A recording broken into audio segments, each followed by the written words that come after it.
Assalamualaikum warahmatullahi ta'ala wabarakatuh. Alhamdulillahi rabbil alamin. Wassalatu wassalamu ala rasulina Muhammadin wa ala alihi wa sahbihi ajma'in.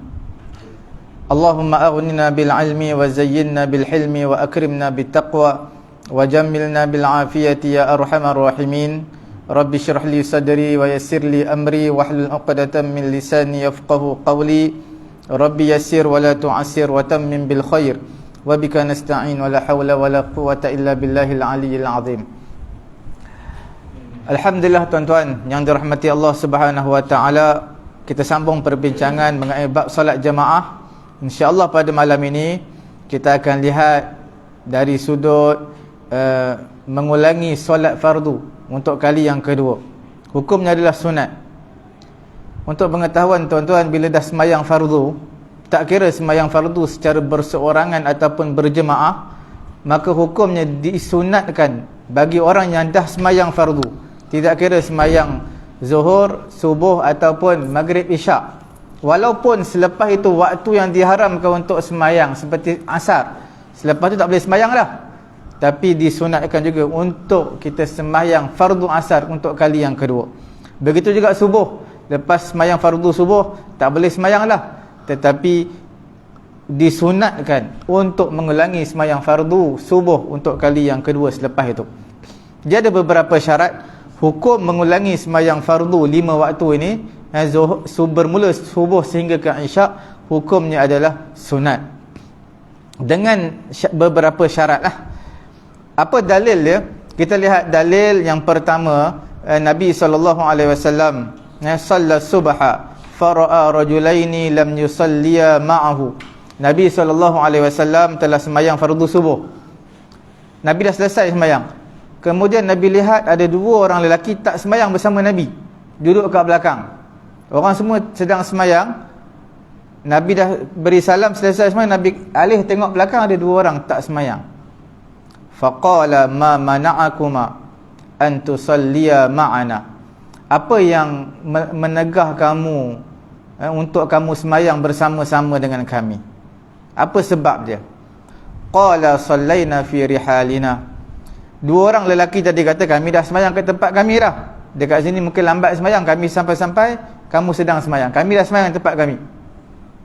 Faqala, Nabi SAW telah bersabda, idza sallaituma fi rihalikuma thumma ataituma masjidan jama'atan fasalliyaha ma'ahum. Nabi kata, bila mana kamu dah sembahyang di tempat kamu, kemudian kamu datang, kamu berdua datang satu masjid yang didirikan jemaah, maka hendaklah kamu berdua sembahyang bersama mereka. Perintah Nabi, bila kamu dah sembahyang tempat kamu, contoh dah sembahyang Ayu Keramat 1, pergi ke Ayu Keramat 2, orang sedang sembahyang maghrib, sana lambat, mungkin qomat je lambat. Jadi bila kita sampai ke masjid sana, orang sedang sembahyang, maka Nabi kata apa? Fasalliya ma'ahum. Kamu berdua sembahyanglah bersama mereka. Perintah Nabi. Fi'il amar, perintah Nabi. Fa innaha lakuma nafilatun. Iaitu sembahyang tersebut adalah sunat untuk kamu berdua. Selamat Nabi beritahu sunat. Asalnya bila Nabi perintahkan wajib, tetapi ada qarinah dia. Di hujung tu Nabi bagi tahu fa innaha lakuma nafilatun, iaitu sembahyang tersebut untuk kamu berdua adalah sunat. Jadi di sini sebagai dalil, bila sebut tentang hadis ini, Nabi kata idza sallaituma fi rihalikuma, apabila kamu telah sembahyang di tempat kamu. Sembahyang tersebut, kamu telah sembahyang di tempat kamu. Tak disebutkan kamu sembahyang di tempat kamu berseorangan ke, berjemaah ke, tak disebutkan. Jadi di sini maksud daripada kalimah ini adalah umum. Tak kiralah kamu sembahyang di tempat kamu berseorangan ataupun berjemaah, kamu datang satu masjid, satu surau yang mana sedang didirikan jemaah, maka hendaklah kamu sembahyang bersama dengan mereka. Okey. Itu dalil menunjukkan mengulangi sembahyang adalah sunat. Tak kira sembahyang apa pun. Dia hukum mengulangi sembahyang tu sunat, tapi kena niat fardu. Niatnya contohnya semayang maghrib, kita dah semayang lah, nak dengar satu kuliah dekat masjid lain, kita pun start motor pergi tengok mereka sedang semayang, kita join sekali. Niat tetap sama, cuma tambah mengulangi je. Semayang sahaja aku semayang fardu maghrib, kita semayang kali kedua niat yang sama, cuma tambah mengulangi je. Sahaja aku mengulangi semayang fardu maghrib, tambah mengulangi saja. Sebab mengulangi tu kena cukup juga. Kena niat lah, hati lah niat. Ketika angkat takbiratul ihram tu niat sahaja aku solat fardu maghrib i'adah, ataupun dalam bahasa Melayu je, sahaja aku mengulangi semayang fardu maghrib. Makmum kerana Allah Ta'ala, niat dia sama, cuma tambah mengulangi sahaja. Fardu tetap kena sebut, sebab semayang tu semayang fardu, bukan sebut niat. Wa qad jaa rajulun ba'da salatil asr ila al-masjid. Seorang lelaki datang selepas semayang fardu asar selesai di masjid. Orang dah selesai semayang fardu asar dah, tiba-tiba datang seorang lelaki. Faqala alaihi salatu wassalam, maka Nabi SAW bersabda, man yatasaddaq ala hadha fayusalli ma'ah. Nabi kata, siapa nak buat sedekah kepada lelaki ni, maka hendaklah dia sembahyang bersama dengannya. Fasalla ma'ahu rajulun, maka seorang lelaki bangun sembahyang bersama dengan lelaki-lelaki ini. Hadis ini riwayat daripada Imam At-Tirmizi. Di dalam hadis ini kita lihat Nabi dah selesai sembahyang asar, jemaah di masjid dah selesai sembahyang asar, tiba-tiba seorang lelaki ni datang lambat, sampai-sampai semua dah siap sembahyang dah selesai. Jadi Nabi kata, man yatasaddaqa ala hadha, siapa nak buat sedekah pada lelaki ni, bukan bagi sedekah duit, bukan, sedekah pahala kepada dia. Dia kalau dah selesai sembahyang, dia sembahyang seorang lah, sembahyang seorang tak dapat pahala jemaah. Jadi Nabi kata, siapa nak buat sedekah kat dia, nak buat sedekah bermaksud bukan bagi duit, sedekah share pahala dengan dia. Bila kamu sembahyang bersama dengan dia, dia akan dapat pahala berjemaah. Jadi menunjukkan dalam hadis ni, semua dah sembahyang dah, cuma Nabi tanya, man yatasaddaq ala hadha, siapa nak sedekah kepada lelaki ni. Nabi tujukan kepada jemaah yang setelah selesai sembahyang. Maka seorang lelaki bangun, dia kata dia nak sembahyang bersama dengan lelaki-lelaki tadi. Nabi kata, silakan sembahyang. Jadi di sini menunjukkan hukumnya boleh ataupun disunatkan mengulangi sembahyang untuk kali yang kedua.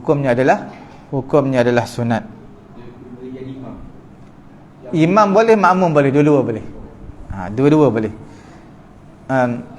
Cuma ulama kata kalau seseorang tu dia ingat ke ada lagi sembahyang sampai-sampai dah habis sembahyang, maka dia dapat pahala berjemaah lah. Contohnya sepatutnya iqamat 5 minit 10 minit selepas daripada azan, tapi hari tersebut 5 minit lepas azan dia sampai-sampai terkejut, orang dah habis sembahyang.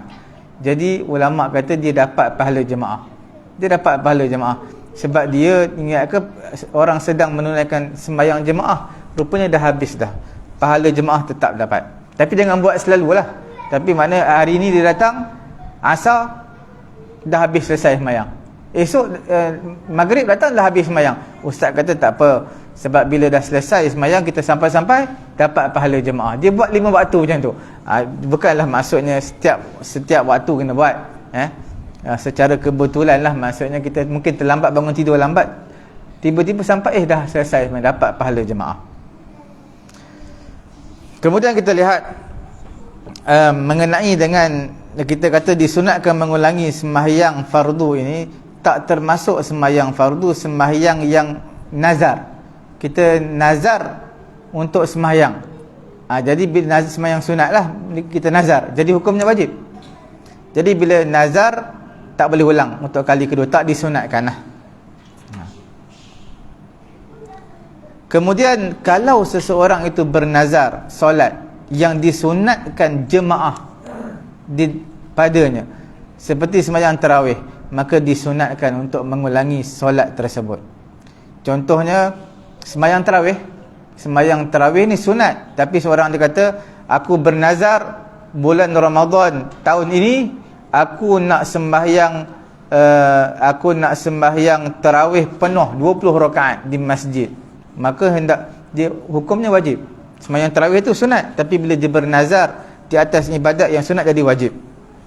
Untuk seseorang yang bernazar solat tarawih, maka disunatkan untuk diulang sekali lagi. Boleh.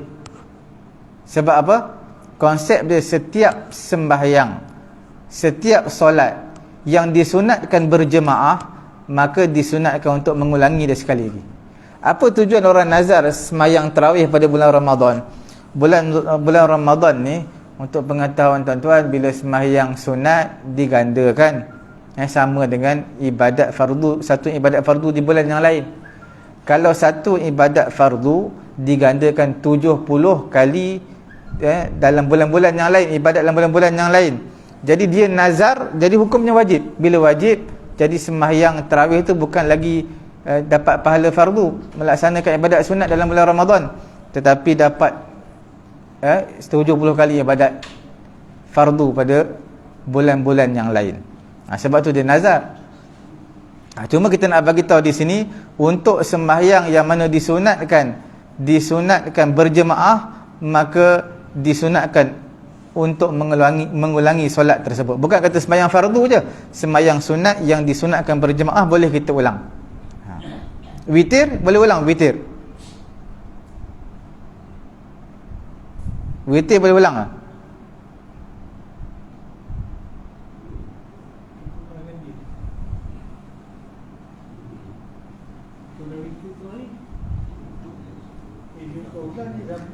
Witir ada dua pendapat lah dalam mazhab Syafi'i kita, pendapat Ibnu Hajar dan juga pendapat Imam Ramli. Dua-dua pendapat kuat, kita boleh pakai dua-dua ni. Seperti mana saya selalu bagi tahu, antara Ibnu Hajar dan juga Imam Ramli, selalunya mereka akan datangkan masalah yang tak disebut ulama-ulama sebelum ni. Seperti Imam Nawawi, memang sebelum ni mereka tak sebut, mereka datangkan satu isu yang tak pernah tak pernah disebut sebelum ini. Jadi Ibnu Hajar menyatakan boleh. Sebab apa boleh? Sebab sembahyang witir ini disunatkan jemaah pada bulan Ramadan. Bulan-bulan lain tak disunatkan jemaah. Jadi bila mana bulan Ramadan, boleh untuk mengulangi solat witir. Berbeza dengan pendapat Imam Ramli, dia kata tak boleh untuk mengulangi. Nabi pun kata juga dalam hadis, la witrani fi lailah, tidak ada dua witir dalam satu malam. Ada dua pendapat lah. Tuan-tuan, bukan kita nak sebut tentang mengulangi witir ni. Tuan-tuan dapat witir 11 rakaat pun dah kira okey lah.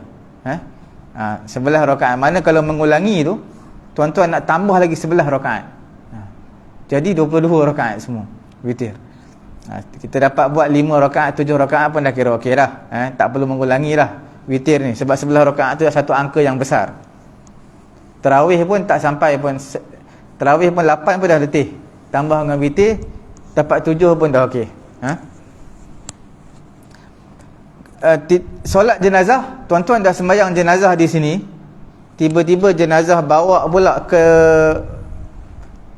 rumah daripada hospital. Tuan-tuan dah sembahyang jenazah ke hospital, dibawa ke surau ni, nak sembahyang jenazah sekali lagi, disunatkan ataupun tidak? Sunat. Sembahyang jenazah ni boleh berulang-ulang, tapi orang yang buat sembahyang jenazah tak disunatkan ulang. Faham Sembahyang jenazah contoh dah buat dekat hospital, okey, buat kali kedua dekat mana? Dekat surau hospital. Buat lagi kali ketiga di mana? Di surau ni. Buat lagi kali keempat di rumah waris, boleh. Dia berulang-ulang kali solat jenazah tu, boleh. Yang tak disunatkan orang yang sembahyang tu, dialah sembahyang dekat hospital, dialah sembahyang di surau, dia adalah sembahyang jenazah yang sama di mana lagi? Di rumah. Itu tidak disunatkan. Kalau dia buat juga hukumnya sah lah, tapi jadi sunat biasa. Solat tu jadi sunat biasa, bukan sembahyang jenazah, jadi sunat biasa.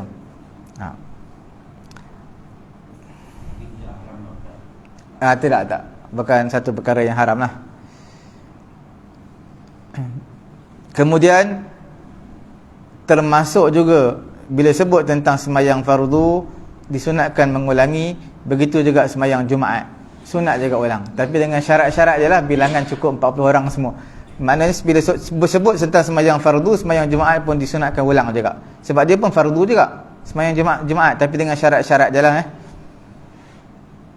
Contoh dia, tuan-tuan dah sembahyang Jumaat kat sini, tiba-tiba pergi dekat AU3 baru start sembahyang, tuan-tuan sembahyang sekali lagi, boleh? Contoh di sini khutbahnya pendek, 5 minit siap. Pergi dekat AU3 25 minit. Jadi tuan pergi sana sedang sembahyang sekali lagi, tidak jadi masalah. Boleh. Hukumnya sunat lah. Yalah, bila kita pergi ke negara-negara luar, negara-negara bukan Islam ni, Australia ke mana ke, mereka akan sembahyang berulang kali. Dia ada trip. Bukan sembahyang tu selalunya beberapa trip ni bagi peluang kepada orang lain lah. Sebab mereka dalam posisi dalam kondisi masjid yang kecil. Sebab populasi orang Islam tu banyak. Jadi nak buat sembahyang Jumaat sekaligus mungkin akan jadi isu lah, sebab dia bukan negara Islam. Macam kita penuh, kita boleh buat kat luar. Buat kat luar pun boleh, dekat luar masjid pun tak apa.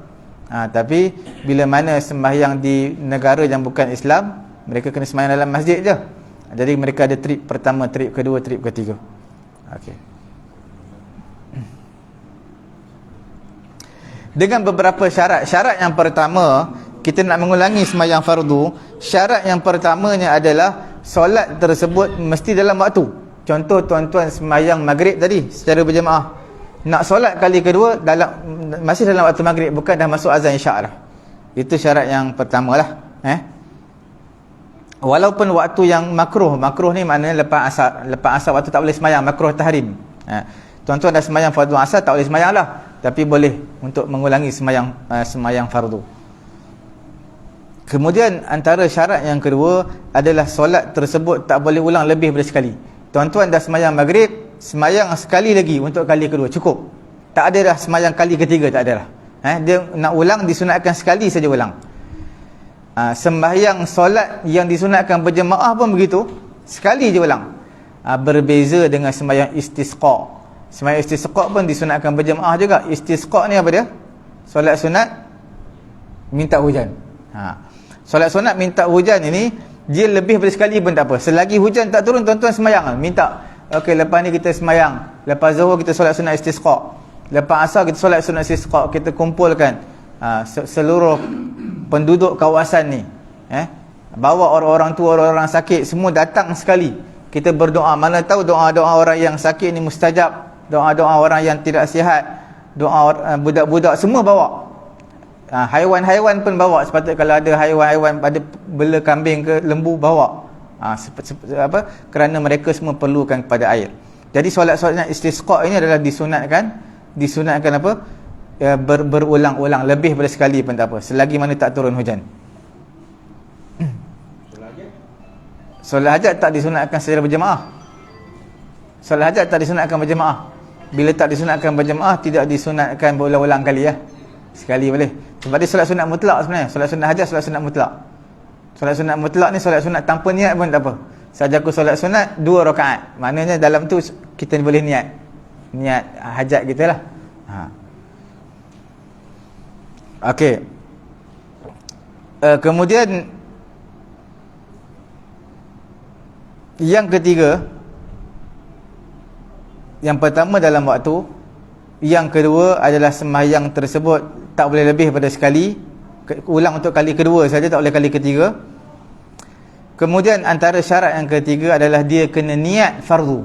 Dia tak boleh saja aku solat asar, tak boleh saja aku mengulangi solat fardu asar. Fardu tu kena niat. Dia macam sembahyang fardu lah. Tuan-tuan sembahyang maghrib tak niat fardu, dia mesti kena niat. Kalau tak niat tak sah, dalam mazhab kita tak sah. Melainkan solat sunat tak apa kalau tak niat. Saja aku sembahyang qabliyah maghrib, tak apa, tak niat sunat tak apa. Tetapi untuk fardu kena niat. Untuk mengulangi sembahyang fardu kali kedua kena niat juga. Kalau kita travel dalam time zone yang berbeza, tapi kita sekarang kita dah sunat maghrib, kalau kita travel kita pergi B, dia baru masuk maghrib, masuk maghrib. Jadi kita niat ke second time ulang itu memang masa tu memang time zone B tu memang waktu maghrib. Dia kalau kita dah semayang fardu maghrib di zon A, kita pergi kawasan B, baru masuk waktu maghrib. Jadi maghrib kita sudah apa, selesai dah sekali je maghrib. Maka kita disunatkan ulang sekali lagi lah. Ulang sekali lagi. Sunat.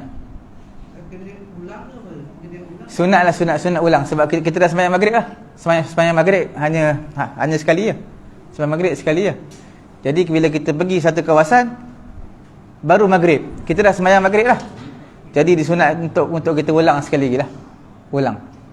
Ulang semayang tadi. Adakah kalau macam kadang-kadang benda ni jadi pada kawan-kawan kita tadi kan, macam dia travel pergi US ke apa kan, dia orang macam kadang-kadang dia travel di time zone lain, dia dah maghrib kat sana Zuhur lagi ke Isyak lagi ke, macam dia kata dia cakap diri dia baca tak cukup waktu sehari semalam tu semayang. Kalau dia rasa tak cukup, mungkin dalam flight dia terlepas ke apa, dia kena apa, qada balik semayang lah. Qada. Maknanya dia kena ingat dalam diri dia kena semayang 5 kali. Betul. Sehari kena 5 kali semayang. Kalau contohnya dia sampai sana malam, dia travel pagi, jadi tak semayang Zuhur Asar, mungkin jadi bila dia tak semayang, dia kena qada semayang lah. Dia kena kira cukup kali 5 waktu. 5 waktu sehari semalam. Betul? Tapi kalau kita jamak, kita sebelum begitu kita jamak. Jamak dekat atas flight Daripada Jepun. Kalau kita sudah jamak tak apa. Kalau kita sudah jamak tak apa, boleh. Kalau kita sudah jamak tak apa. Jadi sebelum kita naik flight, kita dah jamak dah. Jamak contohnya Zuhur dengan semayang fardu Zuhur dan juga fardu apa? Asar. Kita dah semayang. Sampai sana maghrib ataupun isyak. Tak apalah, boleh. Kita buat isyak dan juga maghrib. Kalau kita dalam perjalanan kita jamak Zuhur dengan Asar, lepas tu sampai dekat rumah waktu Asar pun masuk, kita tak perlu semayang pun tak apa kan. Betul. Sebab kita sudah selesai semayang dah. Kalau kita dalam perjalanan daripada Kedah datang sini KL, sebelum kita masuk kawasan KL ni, kita dah semayang fardu, dah semayang apa, maghrib contohnya, ada semayang apa, isyak. Kita dah semayang tadi dah, sampai rumah pukul 1 apa pagi. Kita dah semayang tadi maghrib dan isyak, jamak takdim maghrib dan isyak dalam waktu maghrib. Sampai rumah pukul 1, maka tak perlu semayang sekali lagi, cukup semayang tadi. Sebab semayang hanya sekali je. Melainkan kita dah semayang maghrib dan isyak tadi, sampai kat tempat kita baru azan. Jadi bila baru azan, disunatkan kita untuk semayang berjemaah sekali lagi lah. Tapi bukannya wajib, sebab kita dah semayang lah tadi jamak takdim. Ulang lah. Niat ulang saja, mengulangi semayang fardu isyak. Okey. Kemudian antara syarat-syarat yang penting juga adalah sembahyang tersebut adalah sembahyang tunai juga. Dia bukan apa, qada. Sembahyang mengulangi ni sembahyang tunai. Dia tak boleh berlaku pada sembahyang qada. Tuan-tuan, qada sembahyang Zuhur, qada kali kedua, tak ada. Yang maksud saya sembahyang di sini sembahyang yang sunat diulangi adalah sembahyang yang fardu, sembahyang yang tunai, adaan tunai. Kemudian sembahyang yang pertama mesti sah lah. Kalau sembahyang yang pertama tak sah, macam mana tuan-tuan nak sembahyang untuk mengulangi kali kedua? Contoh sembahyang maghrib tadi, rakaat kedua tak baca Fatihah, tak apalah, kita ulangi balik sembahyang. Saja aku mengulangi sembahyang fardu maghrib, dia tak boleh ulang, dia kena sembahyang sekali lagi. Syarat nak mengulangi sembahyang untuk kali kedua, sembahyang kali pertama mesti sah. Macam tuan-tuan ambil wudu, saja aku memperbaharui wudu, sedangkan wudu pertama dah batal, maka tak sah wudu tu. Kita nak memperbaharui wudu, dipanggil tajdidul wudu. Memperbaharui wudu dengan syarat wudu pertama kita masih sah, baru kita nak memperbaharui wudu. Kalau tak, kita kena niat sekali lagi saja aku mengambil wudu. Macam tu juga semayang. sembahyang pertama mesti sah dulu, baru boleh kita ulangi. Kalau tak, kita sembahyang sekali lagi lah. Sembahyang sekali lagi tu maksudnya sembahyang yang pertama, bukan sembahyang yang kedua. Sebab sembahyang pertama tak sah. Kemudian jemaah sembahyang kali kedua mestilah jemaah. Cuma ini berbeza pendapat dengan Imam Romli dan Ibnu Hajar. Imam Romli kata jemaah tu mesti daripada awal sampai akhir. Tuan-tuan dah sembahyang maghrib tadi, tiba-tiba nak sembahyang maghrib kali yang kedua. Nak sembahyang maghrib kali yang kedua mestilah jemaah. Tak kira lah sembahyang tadi sembahyang seorang, sembahyang tadi sembahyang seorang, ataupun sembahyang jemaah.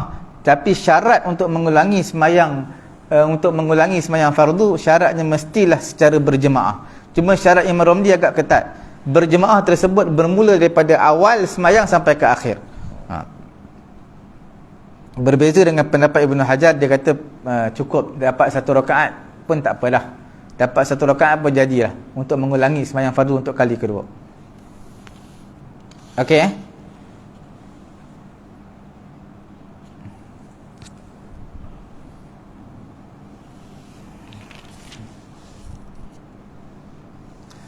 Kemudian kita lihat tidak jadilah ulangi sembahyang ni kerana keluar daripada khilaf. Sebab contoh, saya bagi contoh lah. Contohnya kita kata dalam mazhab Syafi'i ni, sapu mengambil wuduk, sapu selai rambut pun cukup dah. Sapu selai rambut pun cukup dah.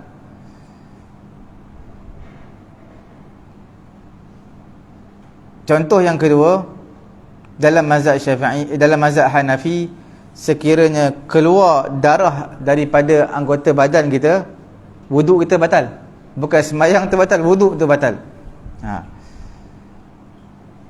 Jadi di sini bila mana tuan-tuan tadi dah ambil wuduk, basuh sikit saja rambut, 2 helai 3 helai je, ataupun sebahagian sikit je, kemudian ke tuan-tuan nak sembahyang sekali lagi, nak ambil wuduk sekali lagi, nak sembahyang sekali lagi.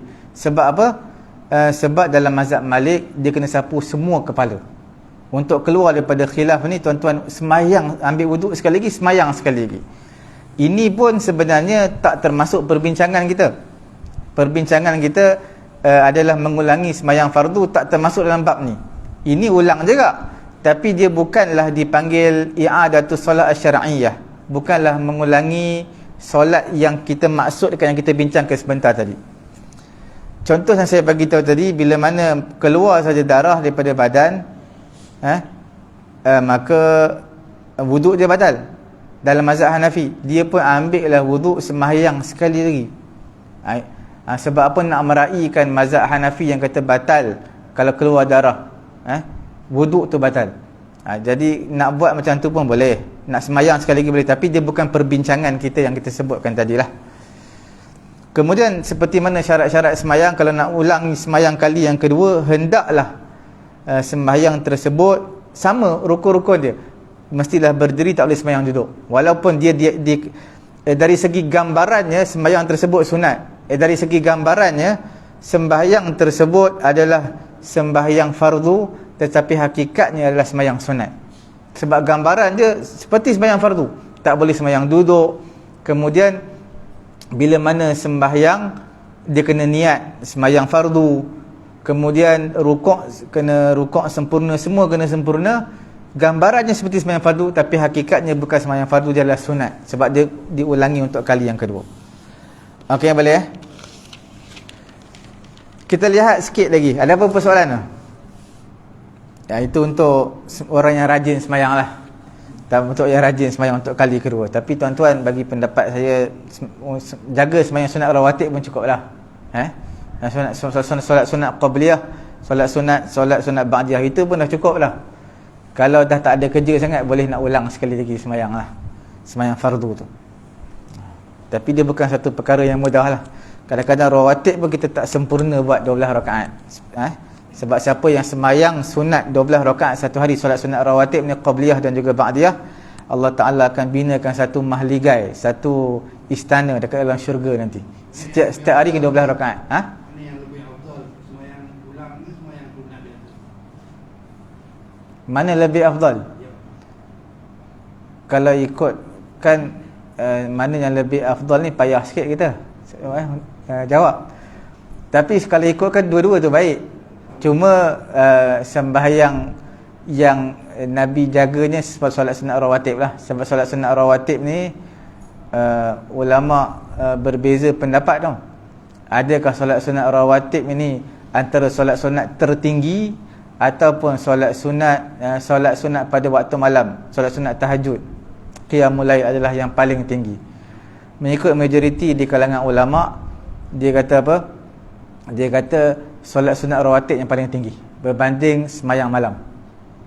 Walaupun Nabi beritahu dalam hadis, as-salatu ba'dal maktubah, Nabi kata apa? Nabi kata afdalus solah ba'dal maktubah salatul lail. Sembahyang yang paling afdal selepas sembahyang fardu adalah qiyamul lail. Mana sembahyang malam, sembahyang tahajud.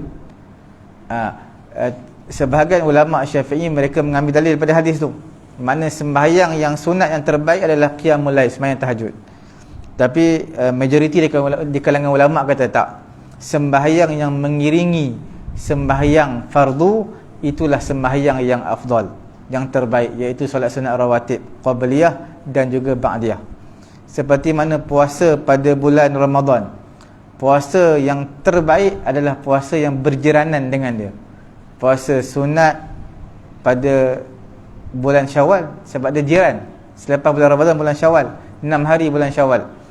Dan juga puasa pada bulan Syaban sebab Nabi tidak direkodkan dalam hadis Nabi puasa sebulan penuh, melainkan bulan puasa dalam bulan Syaban. Puasa pada bulan Ramadan memang Nabi puasa penuh lah. Selain daripada itu puasa sunat, ada riwayat yang menyatakan Nabi puasa kebanyakan hari bulan Syaban. Ada riwayat kata Nabi puasa penuh dalam bulan Syaban. Dalam bulan lain tidak dirakamkan dalam hadis. Menunjukkan puasa yang berjiranan dengan puasa fardu itulah lebih afdal. Sembahyang yang berjiranan dengan sembahyang fardu itulah sembahyang yang paling afdal. Dipanggil solat sunat rawatib lah.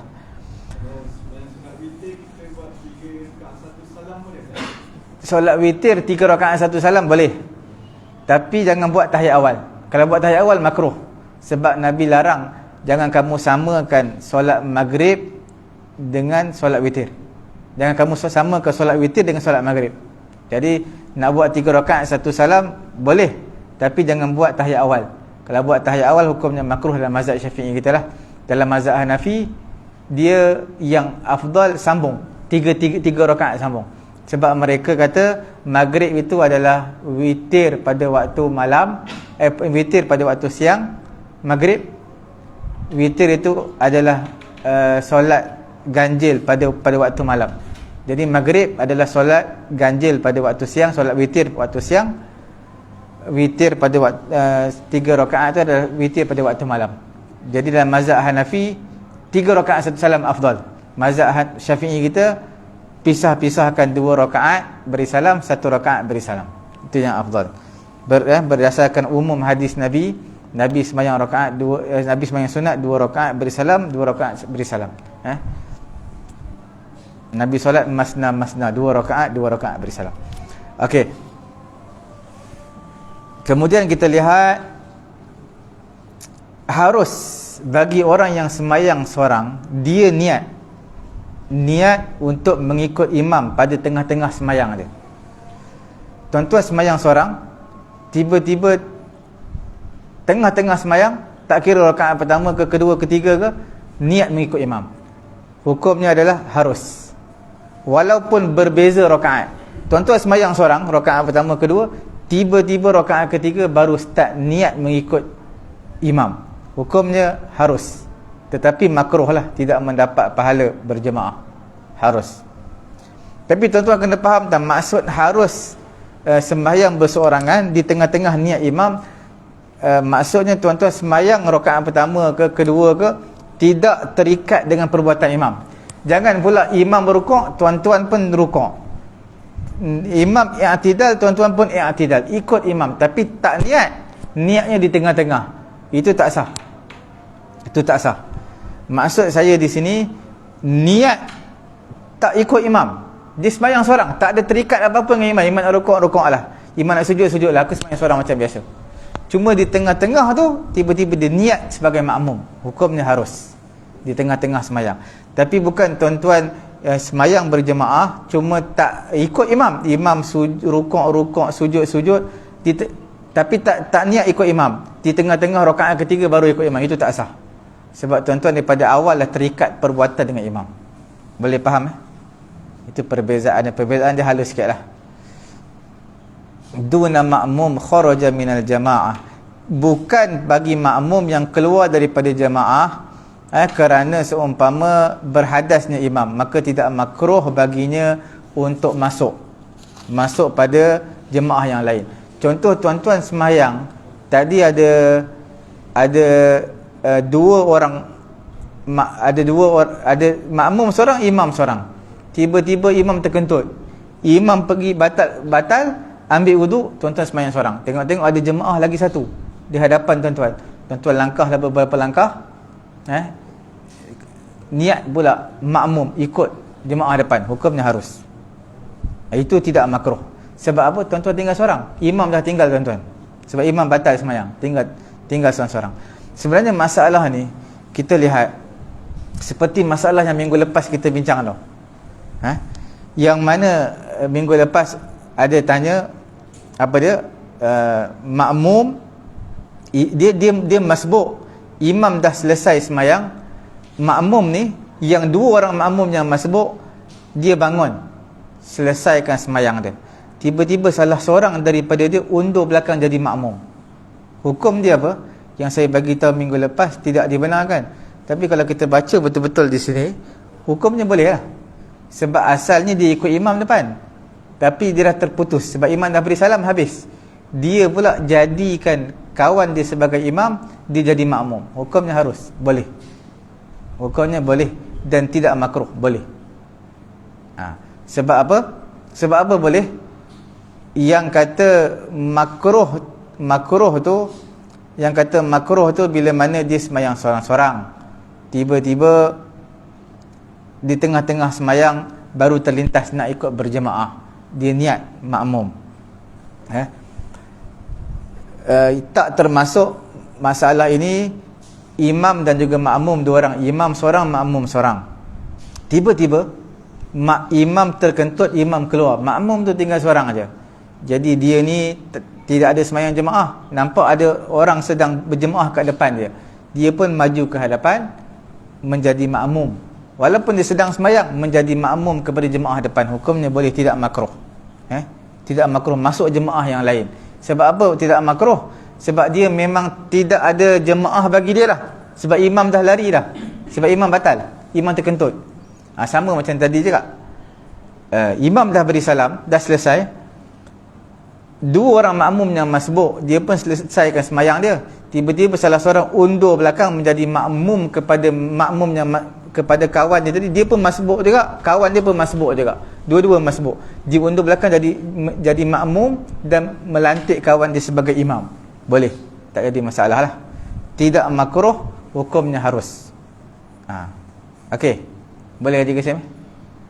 Soalan dia macam saya sebut minggu lepas, dia mesti sama rakaat ataupun tak, dia tak semesti sama. Dia tak semesti sama. Kalau tak semestinya sama, hukumnya makruh. Kalau tak sama, maknanya kawan seorang ni dia masbuk 3 rakaat, yang seorang ni 1 rakaat. Jadi kalau tak sama, makruh lah. Kalau tak sama, kalau sama tak apa. Jadi di sini kalaulah contoh, kalau dia ikut juga, dia jadikan diri dia makmum, kawan dia yang masbuk dia jadikan imam. Dia masbuk 1 rakaat, imam yang kawan dia yang masbuk tadi, imam tadi masbuk 3 rakaat. Jadi kawan dia jadi imam. Bila kawan dia bangun rakaat yang kedua, dia masbuk 1 rakaat je. Dia masbuk 1 rakaat, kawan dia 3 rakaat yang imam tadi. Imam tu bangun rakaat kedua, dia tak perlu bangun lah, sebab dia masbuk 1 rakaat. Dia duduk tahiyat akhir, tunggu je lah. Tunggu sampai kawan dia selesai duduk tahiyat akhir, beri salam, dia beri salam sekali. Dia duduk tahiyat akhir, tunggu je imam. zikir lah, zikir ke baca doa ke apa ke, dia tunggu je. Kalau dia bilangan lagi banyak, itu lagi mudah. Dia masbuk 3 rakaat, makmum dia masbuk tadi 1 rakaat yang jadi imam tadi, kawan dia yang jadi imam yang masbuk jadi tambah 1 rakaat, dia pun tambah 1 rakaat juga. Kawan dia beri salam, dia bangun tambah lagi 2 rakaat. Itu mudahlah masbuk. Mana dia masbuk di atas masbuk. Dia dah masbuk jemaah pertama, tiba-tiba dia undur belakang, lantik kawan dia jadi imam, dia masbuk lagi. Okey. Jadi perbuatan tersebut hukumnya haruslah. Perbuatan tersebut harus. Adakah dia sunat ke tidak? Tetapi perbuatan tersebut tidak dimakruhkan. Itu saja. Jawapan yang saya boleh berikan adalah tidak makruh dan hukumnya harus untuk dibuat. Mana kalau orang buat macam tu, jangan rasa pelik lah. Sebab dia bukan perkara yang haram. Okey.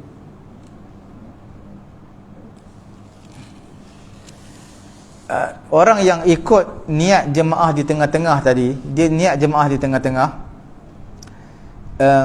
tuan-tuan kena ingat bila mana niat jemaah di tengah-tengah ni, kalau dia sembahyang rakaat pertama, rakaat kedua dia ikut imam tapi tak niat sebagai makmum, hukumnya batal sembahyang dia batal. Contohnya saya rakaat pertama sembahyang maghrib jadi makmum, tak niat pun imam, tidak niat pun makmum, imam rukuk, saya rukuk, imam i'tidal, saya i'tidal, sembahyang batal. Maksud yang dibenarkan di sini, rakaat pertama kedua tak terikat langsung dengan imam, dia sembahyang seorang macam biasa, dia tak hiraukan imam rukuk ke sujud, dia sembahyang seorang. Tiba-tiba terlintas pada rakaat ketika nak buat jemaah, dia niat jemaah, itu dibenarkan. Tapi makruh lah niat di tengah-tengah. Dia jenis macam tu, dia dalam saf ke atau di luar saf? Dia kalau dalam saf dia akan ganggu orang. Dia akan mengganggu jemaah yang lain sedang semayang, dan jemaah akan rasa terganggu dengan dia. Kalau dia nak buat, dia duduk hujung-hujung sikit, duduk hujung-hujung. Jangan duduk tengah-tengah, duduk tepi-tepi, duduk di celah-celah saf tu, sebab orang akan rasa terganggu dengan dia. Kalau duduk belakang-belakang, dia semayang sah tapi tak dapat pahala berjemaah lah. Sebab sembahyang ni dia kena rapatkan saf. Sebenarnya syarat untuk mendapat pahala berjemaah adalah luruskan saf, rapatkan saf, tidak ada lompong pada saf tersebut. Tapi kalau jemaah sembahyang maghribnya 2 saf je, tapi tuan-tuan duduk saf yang ke berapa? Ke-10 seorang-seorang. Saf ke-10 dalam masjid ke tidak? Dalam masjid lagi. Masjid tu besar, ada 100 saf, dia saf yang ke-10. Tapi yang maghrib yang sembahyang ni 2 saf je. Jadi dia ikutlah imam sembahyang dia sah, tapi tak dapat pahala berjemaah. Apa hukum kalau dia dalam saf tapi dia tak niat ikut imam? Dia tak niat ikut imam tu, Dia dalam saf tapi dia tak niat ikut imam, walaupun dia di tengah ke tepi ke kan, dia akan menjadi gangguan kepada jemaah lah. Gangguan. Bila gangguan ni boleh kita katakan apa? Haram lah. Sebab dia akan jadi gangguan kepada jemaah-jemaah yang lain. Jemaah lain tengok orang, kalau dia niat mufaraqah tak apa. Sebab mufaraqah nanti kita akan bincangkan. Ada beberapa mufaraqah yang uzur, yang disebabkan keuzuran, itu tidak menghilangkan pahala jemaah. Ada yang tanpa uzur, itu menghilangkan pahala sembahyang berjemaah. Contohnya saya jadi imam isyak, tuan-tuan tak suka saya. Tak suka tu bukan di atas saya ni fasik ke apa, tak, tapi atas masalah peribadi tuan-tuan dengan diri saya. Mungkin tuan-tuan bagi hutang kepada saya belum bayar hutang tuan-tuan. Jadi dia yang datang tadi, dia kata dia ni jadi imam, hutang aku pun belum bayar dah setahun dah. Dia pun lari. Jadi itu tidak boleh.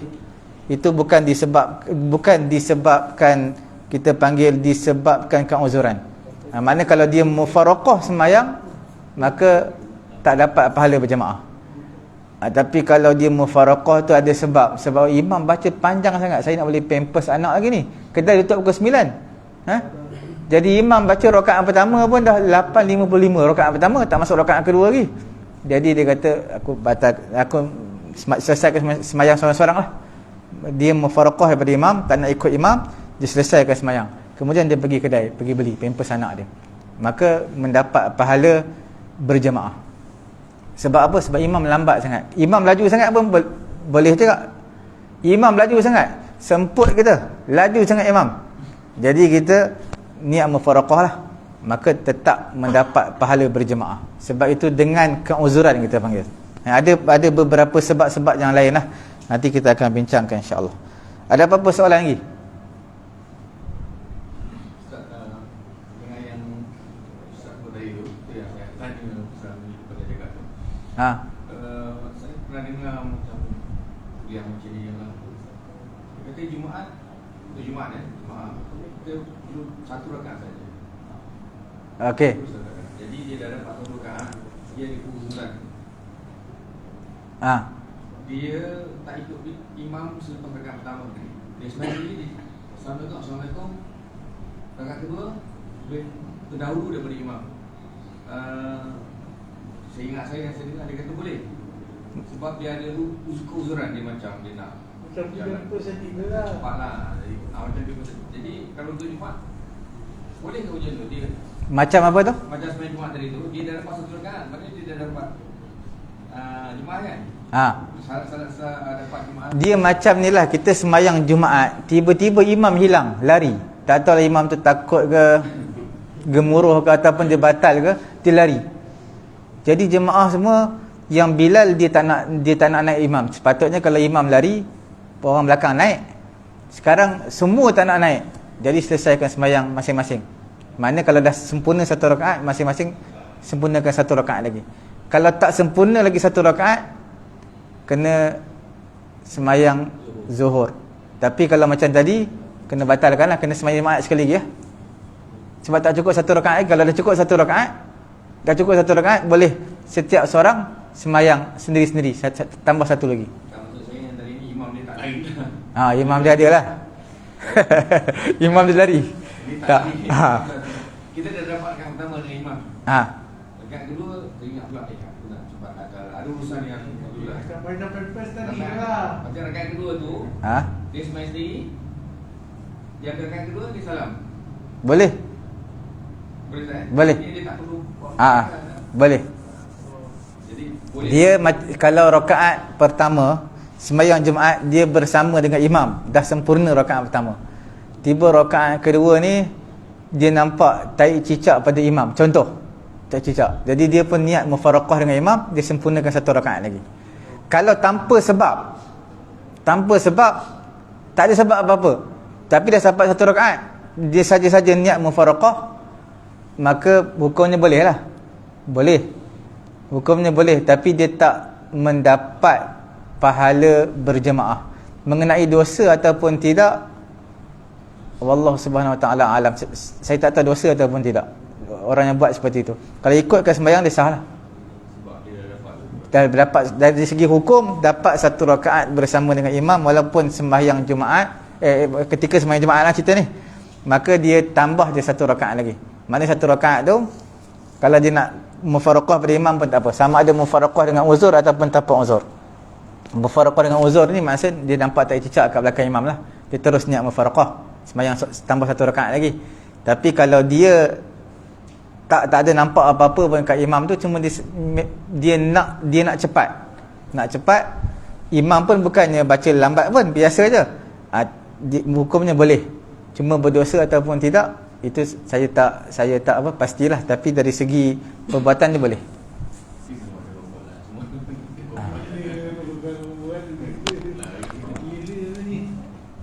Okey, cukup sekadar itulah. Nanti kita akan bincang. Cuma ni tadi saya tambah satu lagi. Orang yang mana contohnya dia mengikut imam di tengah-tengah ni, dia tak ikut di awal-awal. Tapi tuan-tuan, benda ni tidak sekadar untuk kita tahulah. Jadi kalau tuan-tuan niat di tengah-tengah pun semayang, dia tak akan dapat pahala berjemaah pun. Seperti tuan-tuan semayang seorang aja sebenarnya. Cuma dia bincang panjang dari segi hukum je. Tapi sebenarnya orang yang niat di tengah-tengah semayang, bukan niat semayang di tengah-tengah, niat berjemaah tu di tengah-tengah semayang. Tuan-tuan kena faham, bukan niat semayang tu. Niat semayang memang di awal. niat berjemaah, niat jadi makmum tu di tengah-tengah. Bila niat di tengah-tengah ni hukumnya makruh sebenarnya. Bila makruh, jadi tak dapat pahala jemaah, seperti sembahyang seorang. Ini dalam mazhab Syafi'i je lah. Majoriti di kalangan ulama' mereka kata tak boleh niat di tengah-tengah, niat makmum. Semua kena di awal. Okey. Jadi bila mana bilangan tuan-tuan niat di tengah-tengah, kemudian bila mana imam tu berada pada rakaat yang ketiga, pada rakaat yang kedua, sembahyang apa? Sembahyang Zuhur. Tuan-tuan berada pada rakaat yang ketiga sembahyang Zuhur. Makmum bilangan rakaat lagi banyak daripada imam. Jadi pada ketika itu imam bangun rakaat yang keempat, makmum tadi dah cukup 4 rakaat. Imam kurang 1 rakaat, dia bangun rakaat keempat. Makmum dah cukup. Jadi diberi 2 pilihan, sama ada niat mufaraqah, duduk tahiyat terus beri salam, baca tahiyat beri salam, ataupun dia tunggu saja, duduk tahiyat, tunggu saja imam habis rakaat keempat, kemudian beri salam sekali dengan imam. Dan tunggu dan beri salam sekali dengan imam, lepas imam beri salam, itu adalah lebih afdal lah. Sebab tidak niat mufaraqah, itu lebih afdal. Tapi perbuatan ni semua adalah makruh lah. Tidak dapat pahala jemaah. Okey. Jadi yang saya bagi tahu minggu lepas tu, silap lah. Kita betulkan minggu ni lah. Sebenarnya makmum yang masbuk boleh ikut kepada makmum, menjadi makmum kepada makmum yang masbuk. Makmum yang masbuk boleh menjadi makmum kepada makmum lain yang masbuk. Jadi makmum yang lain tu, dia dah sembahyang seorang, dia bukan jadi makmum lagi, dia dah sembahyang seorang, jadi boleh jadi makmum kepada dia. Melainkan kalau makmum tadi masih lagi makmum, kita tak boleh jadi makmum kepada dia. Apa dia kata tadi? Berlapis-lapis dan kita menggunakan berlapis-lapis. Okey. Semoga Allah beri kefahaman kepada kita. Tutup majlis tasbih kafarah. Subhanallahumma wa bihamdihi, subhanakallahumma wa bihamdika, asyhadu an la ilaha illa anta, astaghfiruka wa atubu ilaik. Bismillahirrahmanirrahim. Alhamdulillahi rabbil alamin, wassalatu wassalamu ala rasulina Muhammadin wa ala alihi wa sahbihi ajma'in. Allahumma anfa'na bima 'allamtana wa 'allimna ma yanfa'una wa zidna 'ilma. Alhamdulillahi ala kulli hal wa na'udzu billahi min hali ahli an-nar. Rabbana atina fid dunya hasanah wa fil akhirati hasanah wa qina adzaban nar. Wa sallallahu ala sayyidina Muhammadin wa ala alihi wa sahbihi ajma'in. Alhamdulillahi rabbil alamin. Taqabbalallah.